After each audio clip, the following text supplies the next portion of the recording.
més sobre els moriscos. Ja durant el regnat de Felip II, l'administració de la ciutat de València havia passat les seves angúnies, les males collites cap a la darreria del segle. Falta de blats de pa havien desencadenat els habituals avalots populars contra nobles, jurats i forners. Però l'expulsió dels moriscos destruïa els mateixos fonaments de l'economia del país. Una ànima càndida com el vicari Porcar podia escriure que l'exili dels neoconversos, font de grandíssima alegria per als cristians i dels grandíssims i portents miracles que havem llegit,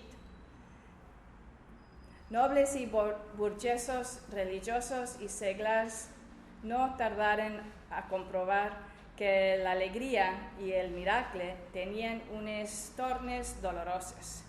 En primer lloc, la pèrdua demogràfica que experimentava el País Valencià. El 30 i tant % de la població n'era desterrada.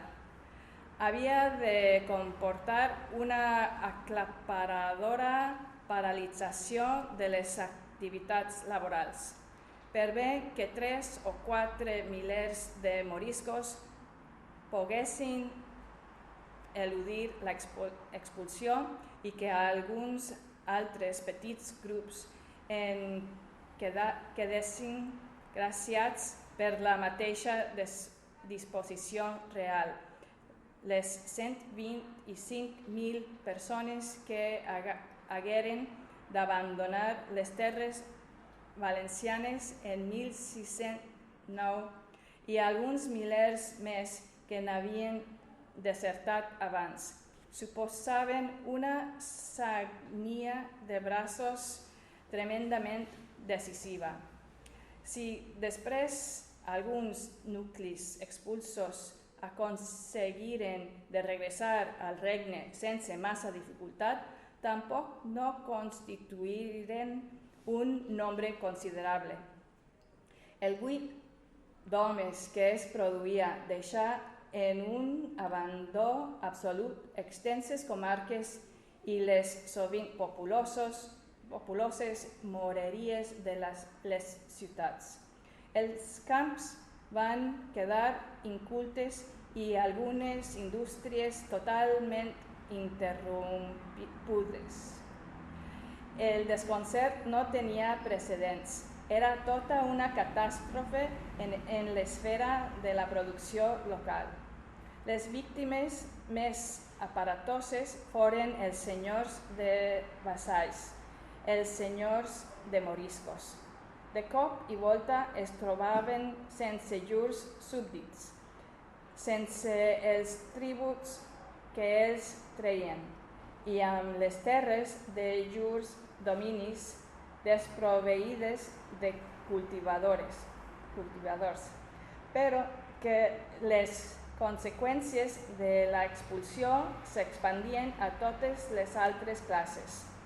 Els burgesos, grans i petits, les comunitats eclesiàstiques havien aplicat llurs estalvis en censals o préstecs hipotecaris que requeien sobre les aljames i sobre els senyors. I ara les aljames s'esfumaven i els senyors arruïnats es negaven a pagar els rèdits i, naturalment, a tornar els capitals. La gent de la ciutat, de les ciutats, es quedà sense cobrar uns interessos que constituïen la base del seu pressupost i defraudada en la recuperació de les quantitats invertides. Els municipis de rebot es troben amb dificultats per a cobrar de llurs veïns els impostos normals i el baix poble, com és lògic, en pagava els plats trencats. L'abundància de moneda falsa que deixaren en circulació els moriscos i a les vigílies d'expulsió s'afegiria a les altres contorbacions. Costaria molt de temps al país de refer-se d'aquesta convulsió, al país i a cada una de les seves classes.